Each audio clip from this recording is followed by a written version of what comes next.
Presidente Tappari, come sarà questa nuova Villa Belvedere? Che lavori sono stati fatti? Giorno di festa per noi perché inauguriamo questo ampliamento di fatto di Villa Belvedere che ci permette di avere 52 posti letto divisi in 3 nuclei, un nucleo per autosufficienti, abbiamo invece al primo piano un nuovissimo nucleo che noi per comodità chiamiamo nucleo Alzheimer, ma è dedicato a tutte quelle persone che hanno delle patologie neodegenerative, e poi abbiamo al secondo piano fatto un nucleo che è tecnologicamente avanzato, di fatto è equiparabile a un reparto ospedaliero. L'ampliamento, diciamo, rispetto al preventivo che era stato stimato 7 anni fa quando siamo partiti con la progettazione è lievitato, ma penso che sia un problema di tutte le opere pubbliche. Il momento storico ha comportato questo. Devo ringraziare tutti gli attori che hanno partecipato a questo sforzo incredibile,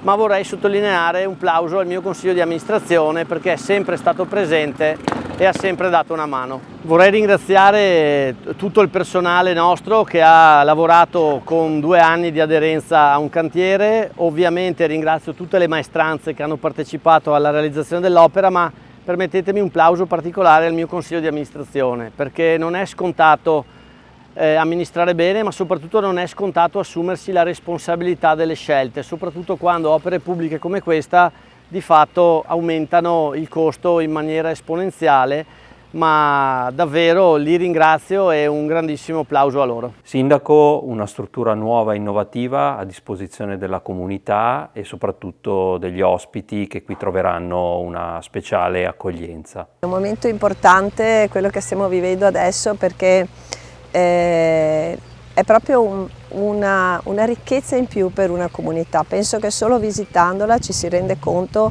dell'innovazione, del livello di perfezione, ma anche proprio di leggerezza che ha questa struttura, pur essendo una struttura fatta per accogliere persone che magari possono avere grosse difficoltà. Non dà questa sensazione, è stata fatta e pensata in maniera da integrarsi perfettamente con il suo contesto. Queste ampie vetrate ho alle spalle una bellissima fontana di Tony Benetton che è stata restaurata grazie anche al contributo della famiglia Dalla Lana, che ha avuto la mamma qui ospite per tanti anni. Questo vuol dire che il nostro territorio è veramente legato a Villa Belvedere e io lo sento in continuazione. Gran parte degli ospiti arrivano dal territorio circostante, in particolare da Crocetta. Non ci sono mai difficoltà, quindi significa che lei risponde perfettamente alle esigenze. Io credo che questo sia veramente un momento di qualità, di arricchimento per tutti noi. Un grazie veramente va a Marco Tappari che per primo ha avuto così la visione anni fa di quello che poteva nascere e il coraggio di portarla avanti nel periodo, penso, più difficile della storia per gli amministratori, il post-Covid, gli aumenti dei prezzi, eccetera. Non è facile. Quindi un grazie a lui, allo splendido consiglio di amministrazione, a tutti gli operatori che qui lavorano e a Crocetta in sé come comunità che ci ha creduto. Veramente è importante questo.